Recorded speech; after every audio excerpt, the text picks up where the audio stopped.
You're listening to Gradient Dissent, a show about making machine learning work in the real world, and I'm your host, Lukas Biewald. What we've just announced is inference, and we are now the world's fastest at inference.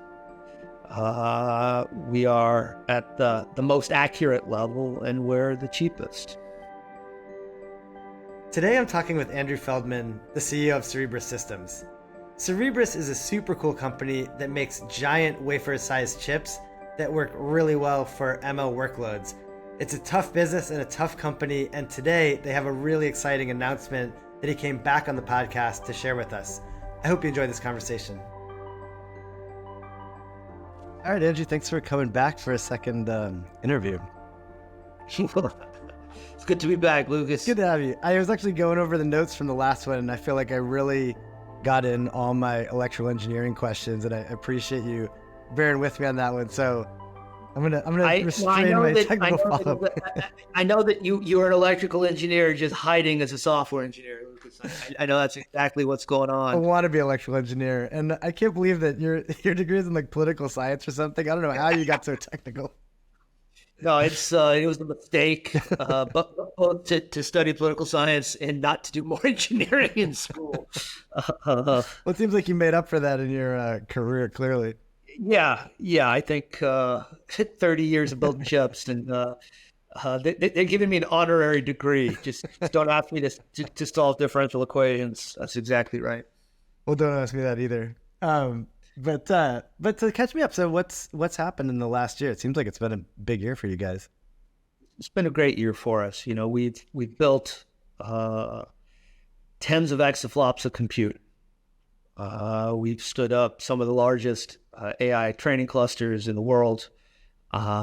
We have trained models that are in production that have solved fundamental problems in drug design. We have still the premier Arabic language, Arabic English chat model, big LLM. We've published papers in which we have furthered the state of the art in molecular simulation and seismic analysis. So it's been an extraordinary run for us. That's fantastic. I really want people to go back to the last interview for more technical details, but the highlight for me is always with you that you make these gigantic chips. But what are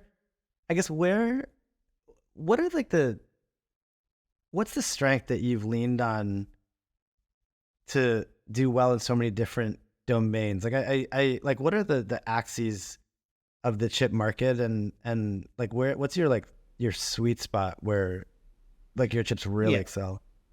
That's a really thoughtful question, Lucas. I think real softball, Idris. No. I think people who tell you their stuff is good at everything are almost always BSing, right? I think that when you choose to do an architecture, you make some trade-offs. You're going to be good at some things and less good at other things. On the training side, if you fit in one GPU, right? So that's a small model. Mm-hmm. You should probably use a GPU. It's a really good machine if you fit in it. Mm-hmm. But as the training work gets more complicated, and say you want to do work on 100 GPUs or 1,000 GPUs or 10,000 GPUs, the actual work of taking your model and distributing it across this compute landscape is punishing. And that's where we excel. That's where the fact that we have such a large chip makes the distribution of work trivial. And once the work is distributed, the actual training is blazing fast. Now that's on the training side. And what we've just announced is inference. And we are now the world's fastest at inference. We are at the most accurate level, and we're the cheapest. And so you have this sort of trifecta, right? Fastest, top accuracy, and lowest price, and not by a little bit. right? Where if you compare us to what you can get from an NVIDIA H100 on Azure, we're 20 times faster at it. And is this for what models are we talking about here? Let's just begin at Llama 3.1, 8B, and 70B. And so, these are the two most popular models. And we're delivering speeds that are impossible to achieve with GPUs. So if you care about latency, right, how fast your answer is delivered. So if you've got an agentic model, if you've got a concatenation of models where the output of one model becomes the input of the next, you care desperately about the amount of time it takes to generate the answer. But those models actually aren't that big, right? So no, not that big. They're not that big, but they are. Inference, generative AI inference is a very hard compute problem, and it's hard. We'll dive down into a little bit of the electrical engineering you love so much, and that undoubtedly bores your listeners to tears. Each token that is generated has to go through all the parameters, so all the layers and all the parameters. And so to generate one token, you have to move all the parameters from memory onto the compute, generate a token. You then have to do that again for the next token and again for the next token. So if you are running even an 8 billion parameter model and the parameters are 16-bit parameters, you're moving huge amounts of information, data, from your chip, from your memory to your compute over this tiny little pipe, memory bandwidth. And that's the bottleneck. And so you're zipping this back and forth. And because we built a big chip and because all our memory is on the chip, we don't have that problem. And so it's blindingly fast. I think so for something like the small models you're describing at 8B, it's order sort of about 1,750 tokens per second right now, which is more than 20x faster than the hyperscalers on H100s. And but aren't the parameters the same at every step? Like why does the memory have to transfer the values of the parameters back and forth? Because you have to redo the analysis. You've got all your prompt and you add a token, and then you need to redo it with the next token and the next token. Each time you go through this full cycle of moving memory, moving the parameters from the memory to the compute.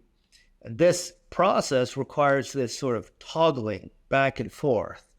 And remember, memory bandwidth is one of the weaknesses of the GPUs. And so that exact act of generative AI puts pressure on one of the weakest parts of the architecture. Do you have the same accuracy and throughput trade-off with these models? Like, is it a whole curve that you can let people pick their points on? Sure. We are running today at 16-bit at all stages, right? So that's the top level of accuracy. Sorry, I meant my bad. I meant throughput latency trade-off. Oh, right. So the GPU allows you to add users, right? Mm-hmm. But to go slower for every user. Mm-hmm. Right. That's a trade-off you can make. Those who go really fast have a very small number of users. Mm-hmm. So, some of the guys like Together or Fireworks or sort of leaders, Octo, go really fast, but they can't stack many users on at a time. We don't have that trade-off. We're blisteringly fast, and we can stack many users simultaneously. I see. And so that's a very attractive component, and that's what enables us to drive down the cost because we can be fast with many users simultaneously on the equipment. So you're now running your own service that runs any model or specific models? How does that work? Sure. So this is our inference cloud. Mm-hmm. And today we're running Llama 3.1, 8B and 70B, and over the next weeks and months, this will expand to a full set of leading models on the service. That's very cool. How long has this been in the works? About 9 months. I think one of the most interesting things that we have seen this year is the movement of sort of AI from hobby to production, right? And from cool thing to tinker with to something you can try and build business applications on top of. And I know you guys have seen that at Weights and Biases, and we've seen it across the board. What's interesting is that the amount of AI inference compute you need is a function of the number of users and how often they use it and the size of the model. And so as more people use applications that embed AI in them, as they use them more often, the demand for inference compute goes to the roof. And estimates are today it's about 40% of the compute, the generative AI market, and expect to continue to grow faster than the training market, though the training market's continuing to boom. We've seen, we've obviously noticed, an explosion of, companies doing inference, and it does make sense that, inference should be more the compute load than training. Otherwise, these things seem just unbelievably wasteful. But it does seem like inference is kind of a challenging business because the comparison is so stark, right, between throughput and accuracy on a given model. And I feel like we've seen this real boom and bust cycle with inference providers where one company puts out an amazing result, and then a few weeks later another company puts out an amazing result, and it doesn't seem like there's a ton of lock-in when the API is literally like a text query. I'm curious, like, how do you even think about how many chips to assign to something like this? How do you forecast demand for a launch like this? Well, first, your observation is right. It's that if everybody's using the same hardware,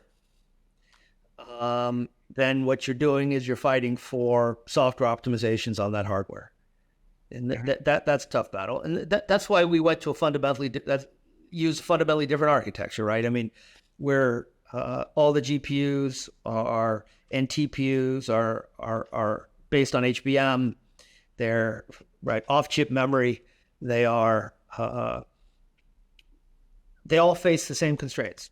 We're a Wafer-Scale chip. We're an all SRAM chip, and so we attack this problem and achieve solutions that and performance that they can't achieve, no matter how much money or GPUs or time or effort, because we have 7,000 times more memory bandwidth. And memory bandwidth is a binding constraint in this workload. So, you can't go faster than the speed of light. They can't get more packets between memory and compute than the memory bandwidth allows.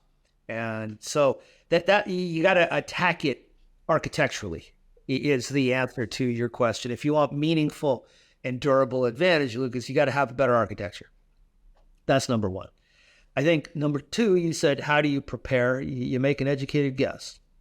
I mean, I think people would like CEOs to always have the answer and to have an illusion that that much of this isn't, or that there are good equations to tell you how much to prepare for. You sit with your team, you talk to your customers, you look at what others have done, and then you make an educated guess. And that's how you start. And then you iterate quickly, right? In many optimization problems, you begin with a seed and you iterate off the seed, and you begin with an educated guess, and you're ready to respond extremely quickly to when you get it wrong. Okay, but I think it would be hard to iterate quickly if the iteration requires manufacturing a ton more of your hardware. Step one is don't have this be your first rodeo. That's number one. Is you have a team who's been delivering world-class chip for 30 years. So you have a plan. And I think you also have capacity in that you've allocated for training. So you have some fungibility. Right. And so I think you also have you've notified your manufacturing partners long time in advance that we may be seeking to pull forward equipment. And so I think, I made it sound like you sort of guessed, but in the business of having to forecast, things are very hard to forecast. You try and manage all the unknowns, right? You work with your manufacturing partners to be able to pull forward equipment. You work with your customers to say, I've got a new launch here. We'll get you on this service. If you need a huge amount more, here's a date you can have it. And you set that expectation in advance. Mm-hmm. But just about everybody gets it wrong at the start, right? I mean, there's no, the forecasting of unknowable things is pretty hard. Totally. It's the same in every business. Sometimes we pretend that we're better at it than we are, and that there's some science beyond doing all the thoughtful things I described. And where are these, where are your boxes going? They're kind of an unusual shape, aren't they? Like, do you have to build your own data centers, or how do you do that?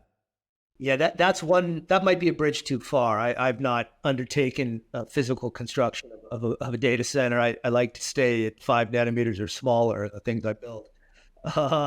Our chips, our Wafer-Scale chips, fit into a chassis we design. The chassis fits in a standard data center rack. And so, we have hundreds of machines here in Sunnyvale. We have machines in Stockton, California.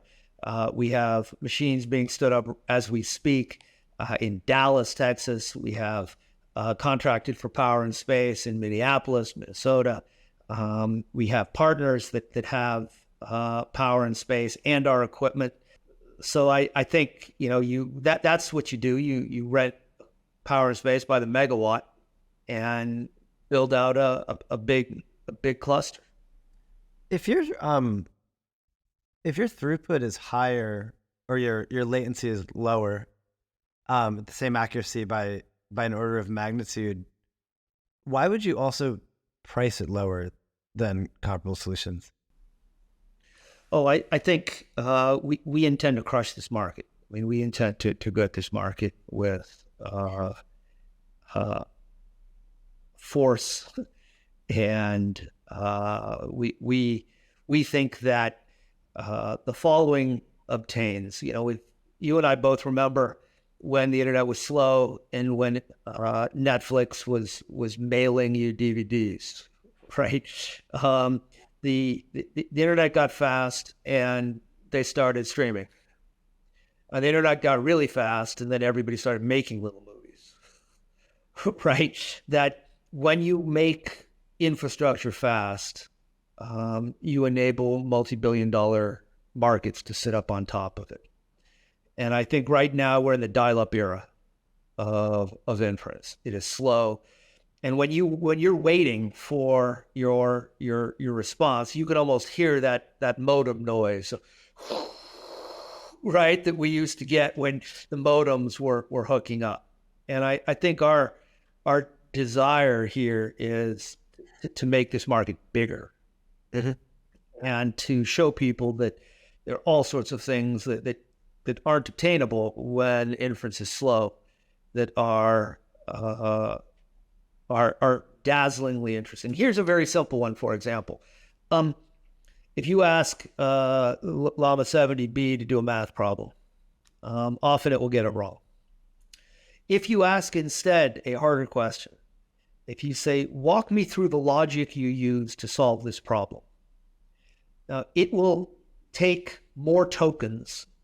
It will walk you through, and it will frequently get it right. Mm-hmm. Now imagine you can do the latter task in the time it used to take to do the former task. Yeah. Now you got a better answer. And so here's a very, very simple way in which speed turns into higher quality answers. Totally. Now, right? And many of us now are using our own input prompts iteratively, right? So we ask one of these models a question, and then we use the response as we ask it to improve the response.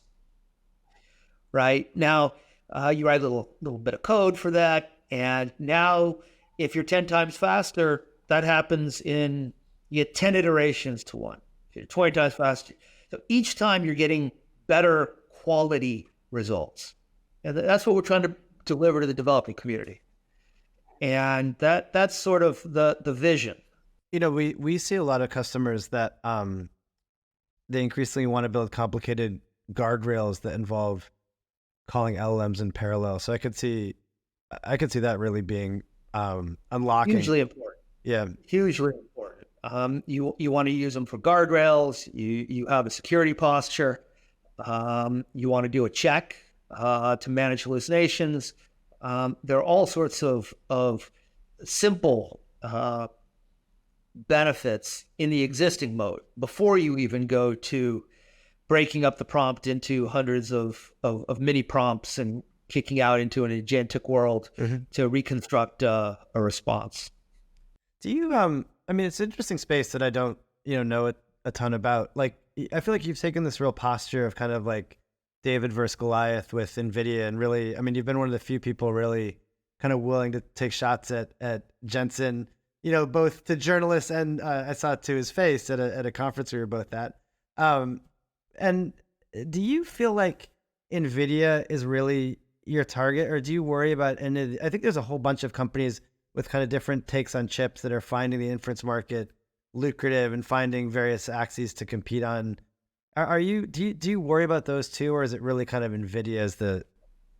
Well, first, I have taken some shots at NVIDIA. They are the Goliath. I think also, as I've told you, I think there are three great CEOs of the last decade in our industry. And there's Hock Tan at Broadcom, there's Lisa Su at AMD, and there's Jensen, right? What those companies have done is extraordinary. And if 10 years ago you had a choice, you'd want to be their investor. You'd want to be in their stocks, all of them. And so because I'm going after and competing, it doesn't mean I don't have enormous respect for each of them and think they're sort of achieved legendary status. Now, that doesn't mean I don't think I've built a better product. We don't think we built better product for this work. It just means that, we are David against Goliath, and they have approximately all the share. Mm-hmm. And so, talking and fighting with other startups, I wish them well too.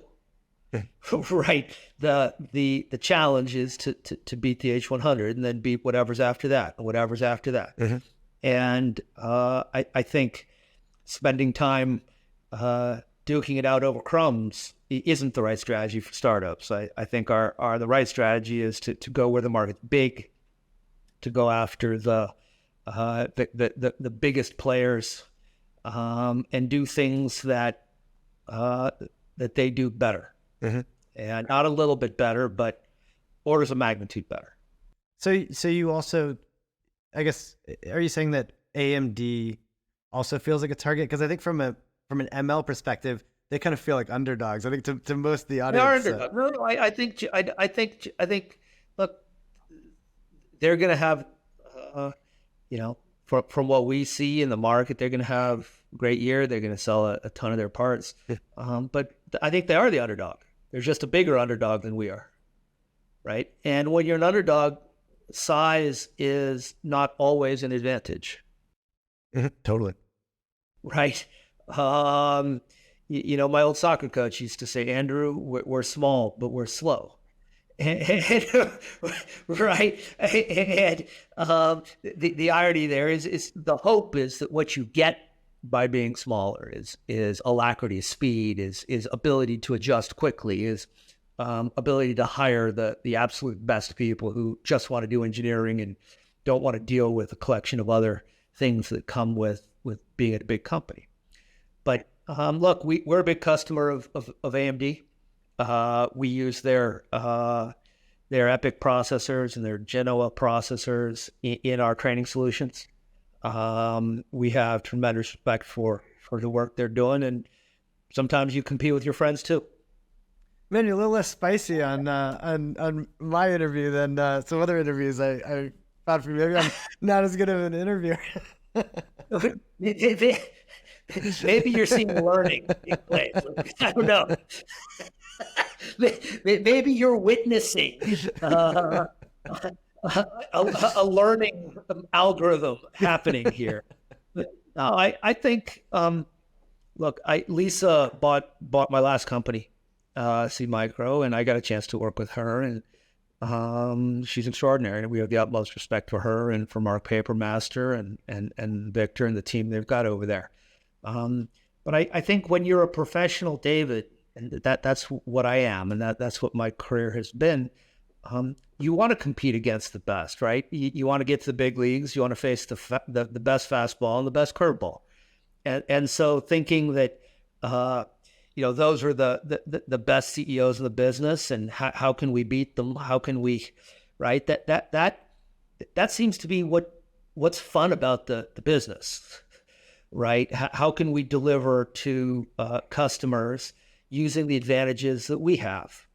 An ability to do extraordinary engineering, an ability to be fearless, to solve problems that others struggle with. And, the recent announcements around NVIDIA's delays, I mean, these are problems we solved years ago. What do you mean? We attacked them years ago. We solved them years ago. And that gives just a sense of sort of what you have to do to be a successful challenger. Well, so sorry, I'm not totally up on the chip world. They have challenges. You're not up to rumors on the chip space, Lukas. Why not? I mean, come on. I'm sorry. You're not also bad research. Yeah. Don't you have a team of researchers, Lukas, who are preparing all this for you? They had some packaging challenges that have caused some serious delays in their next generation parts. And the problems there have to do with, in our estimation, a set of problems around coefficient of thermal expansion and how you put chips on interposers. And these were things that we thought about and problems we solved, half a decade ago. And so I think, that when you see when you see the work you've done paid off, that's rewarding.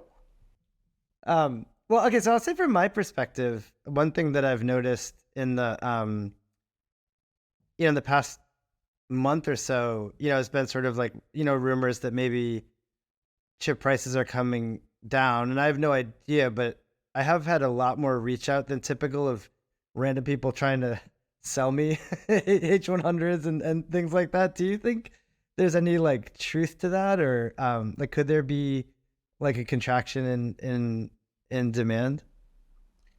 I think that brokers have a flood of parts, right? And they're the ones who are reaching out to software guys who don't buy hardware, offering parts, right? I mean, that's not a thoughtful sales effort. But right, especially the CEO of a software company, it's like that means an allocation for usually that had been scheduled for somebody blew up. Yeah. And there's some thousands of chips that are at the market. I think if you talk to the hyperscalers, they will tell you they don't have enough compute, and they don't have enough space, they don't have enough power to run it all. And so I think at the guys who are consuming big blocks, there remains a voracious demand. At partners like our partner in the UAE, who's building a sovereign cloud, as we see sovereign clouds emerging around the world, in the Middle East and in Europe. Our customers like Aleph Alpha, customers in Singapore and elsewhere, there remains this huge sucking sound for AI compute. And I think we're just seeing it sort of move into sort of the big financial institutions. Yeah. Right. And they're, at first senior guys bang their fists, we need AI. And then there's a bunch of VPs and directors running around. And that was last year. And now it's like, oh, it can save a ton of money here. And we can create value with it here. And here's how we have to implement it. And this is what we need to buy. And what was discussion in PowerPoint last year are projects and value this year. And I think that's we'll see that trend for the next 2 or 3 years.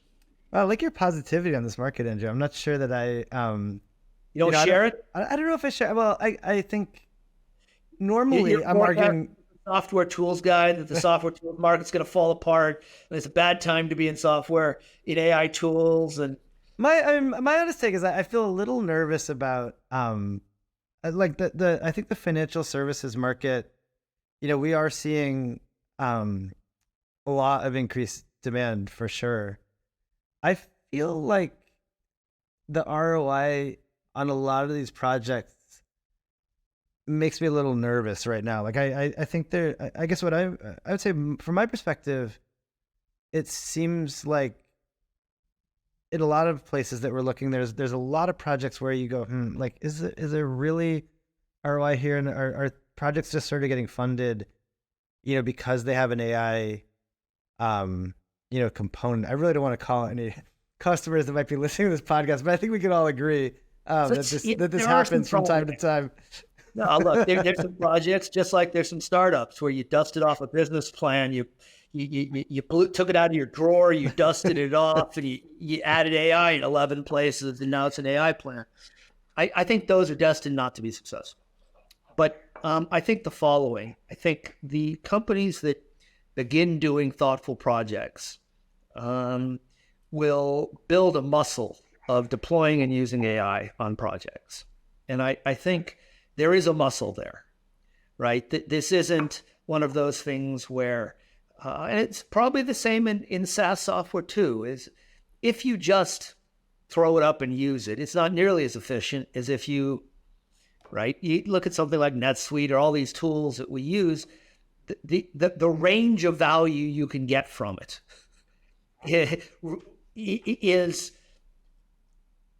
ranges from, a good ledger accountant could have done that in a leather-bound volume, right? To all the way to the other end as this is a tool that really helps us run a business very differently than we otherwise would, right? And that is not the tool, that's how the tool's deployed.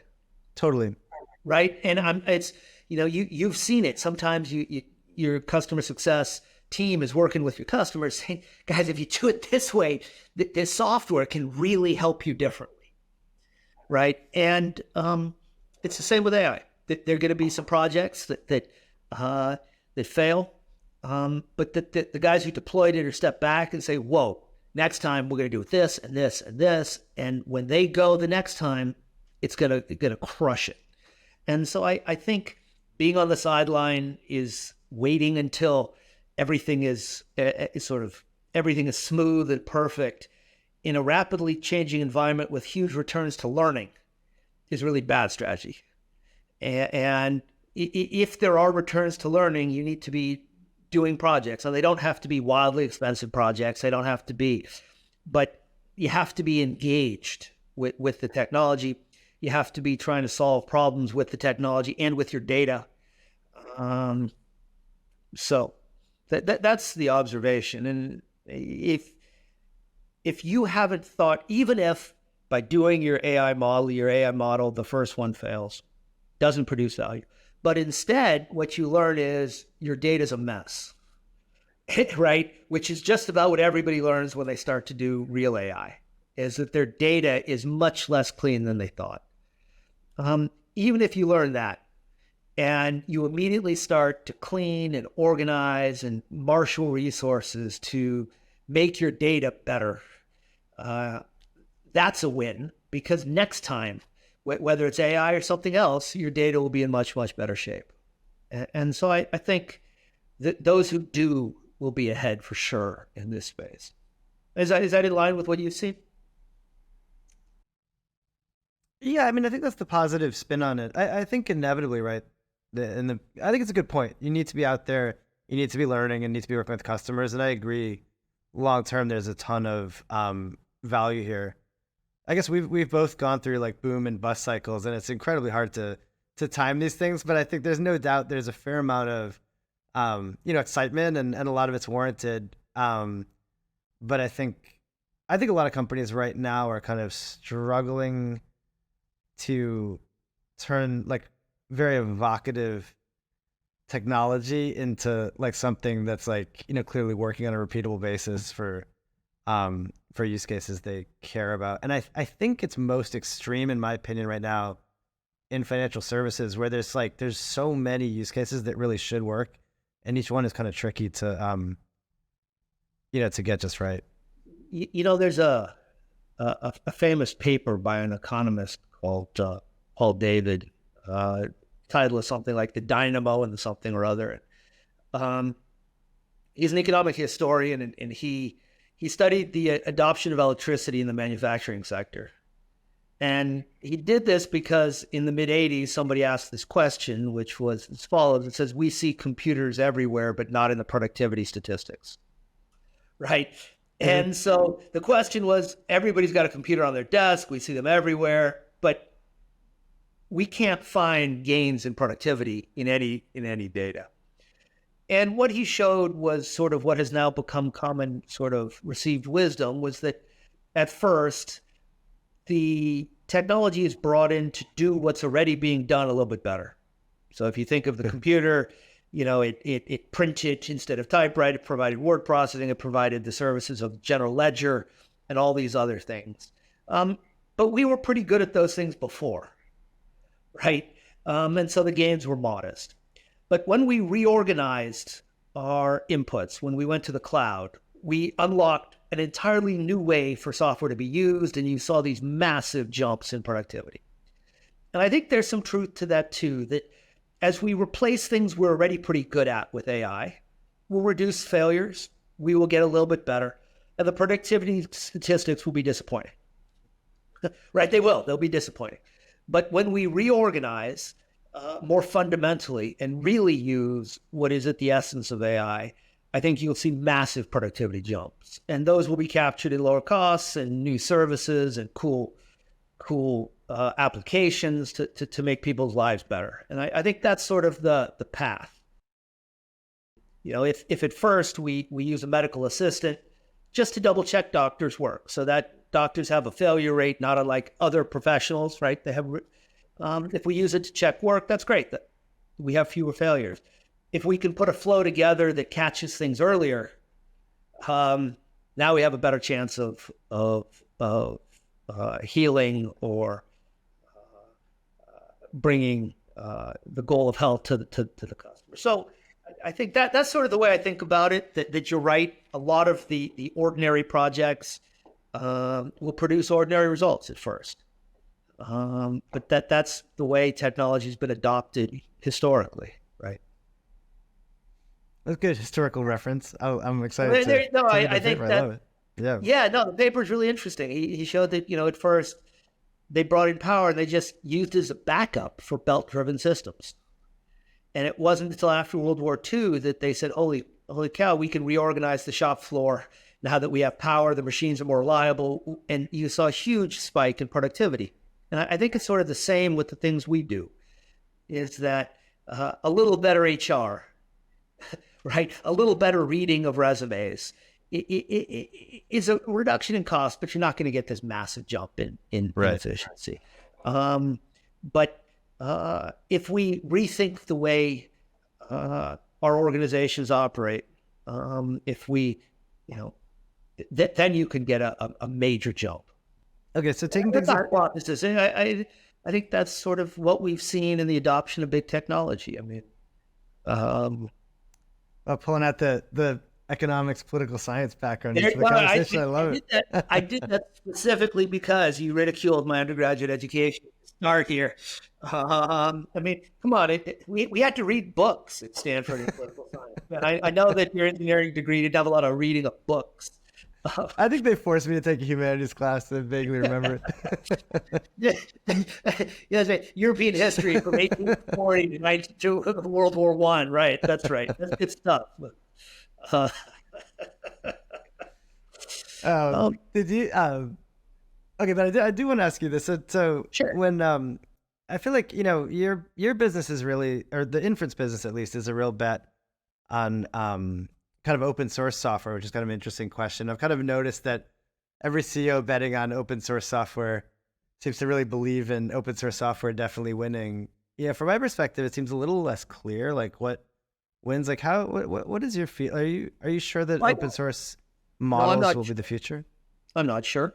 I think we today have customers that are closed source and are running inference on our equipment. Mm-hmm.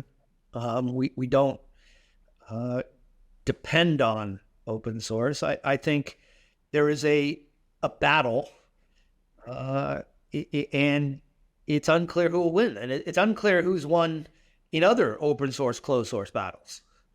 Right. I think the number of large enterprises that run true open source OSs as opposed to a supported version of the open source OS, right? There are lots of places you can look. In other areas, open source has crushed it. But I think it is not clear. It is not obvious. But I think it is healthy for the ecosystem. And it's good for everybody that there is this unbelievable sort of Cambrian explosion of innovation, and that it's not just one or two companies, and it's not just those you expect, right? I mean, a different way to say it, Lucas, is the leading closed source company, right, was a startup nobody heard of 7 years ago, right? And that's an amazing statement. Right, that companies that had been around 40 or 50 or 60 years aren't the leaders in model building. Facebook has dedicated itself to open source, and that's producing unbelievably good models. Others of teams of 20 or 30 in France are producing extraordinary models. Right, I mean, you look around, and there are lots of paths to do really interesting work here. And so I'm not sure what the strategy is, or whether the strategy will be some sort of hybrid where you begin on top of Llama and you do some additional work there, or you pair open source with some closed source to do your prefetch or some portion of the work. Or you write glue software that links together hundreds of smaller open source models. And that glue software is still extremely complicated and provides a ton of value, right? And so all of these are, I mean, one of the fun parts about this industry is that it's not storage. It's not sort of stepping along step by step. It's dynamic, it's changing. There are lots of ways to attack the opportunity. And you're seeing many different strategies play out, and that's really fun. Yeah, it's sort of even when there are other people's strategies, and you sit back and you say, "This company, wow, they're going after giant models with a collection of small models." Right? That's an interesting thing to watch. Right? A confederacy of small models. Some other guys are just, we've got advantages in money. Let's spend as much as we can to buy as much compute as we can, and we believe that whoever has the biggest compute will win. That's a different strategy. And watching all of these unfold is like a video game. It's really fun. Which company would you describe as that strategy? If we have more money, so we're just going to buy the most compute? Who are you thinking of there? I think OpenAI has stated that they believe that having the biggest compute is the one of the foundational elements of winning. I think Elon's strategy of trying to set up some of the biggest training clusters on Earth is that strategy. It may well be the right one. I don't know. We have yet to see. All right, getting some thoughtful takes, but not some hot takes. Let me.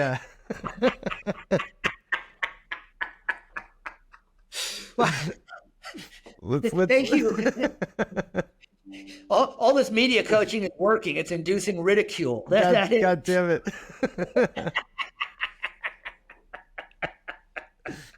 Okay. Should we talk about the Olympics? I mean, come on. No, I got a couple more that I really want to get to. So, Right. one thing we didn't talk about last time is kind of AI applied to actually manufacturing chips, and we've been hearing a lot about that. Like a bunch of guests have come on and talked about that. Like how relevant is like recent advances in AI to your actual chip making? Is that part of what's made you successful, or is that sort of separate?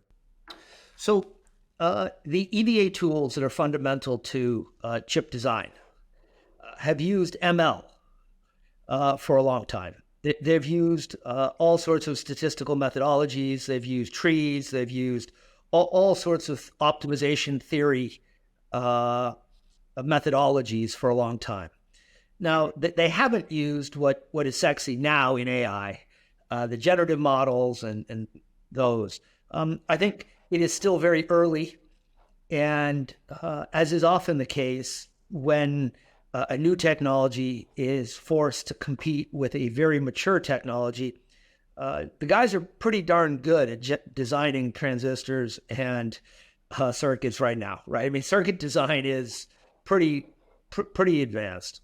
Now, I don't think we will see machines designing chips or AIs designing chips that are better than people for 3 to 5 years. But I think there are all sorts of parts of every stage of the chip design that could be improved and time wrung out, right? This isn't replacing insight. There are repetitive tasks in place and route. There are repetitive tasks in time enclosure that machines ought to be better than people at. Mm-hmm. And so I think what will happen is that the AI will be used around the core insight over time, and that will make chip design lower cost and faster. Mm-hmm. And then it will nibble its way in over time into some of the hardest of problems, which is converting the desire of the chip architect into logic. Mm-hmm. But it sounds like you inside your company aren't doing a lot of this. No, we're not. Your bet is now, like we're going to make a giant chip, and that's the bet. I think something different. I think you need a huge amount of data across many chips to do this. And the people who have that data are TSMC and Samsung, or they are the EDA tool makers, right? You want to play where you can win. Mm-hmm. And, what you'd like to have is insight over 500 or 1,000 chip designs, mm-hmm. right? To do real work, not to do marketing. Everybody can say, oh, I'm using ML and AI here and there. But, right, what you'd like is the database describing the logic of maybe every chip ever made. Mm-hmm. With that, I think a lot of it, right? But who has that? Well, nobody. Now, AMD has what they've made, and NVIDIA has what they've made, and Intel has what they've made. But I think the assembly, and this is a general problem for where data is not easy to aggregate. I think that delays the use of data-intensive technologies like AI. Totally. Now, it doesn't delay the marketing, and it doesn't delay some of the wrapper. Right. But the core insight, we've got some time before it's better than engineers with 30 or 40 years of chip design experience. Awesome. Well, Andrew, thanks so much. How's your business, Lukas? While we give you a 2-minute commercial. It's would have been better if you Well, I'll tell you, actually, we should totally integrate our there's a really natural integration that we should do with you before we launch this. Like we now have like a LLM evaluation observability tool, so we could. Oh, cool. And it's really popular. So it's the perfect example. We're already a customer of yours. Yeah. And I think this is a perfect example of what I was saying earlier, was that AI will behave just like this, where people will sort of learn that they're not using it as well as they could use it. Right? I mean, I think that's exactly right. And that's no different than other cool tools. And so I'm sure there's a ton of stuff in your in your software stack that we haven't touched yet and that could be valuable to it. Totally.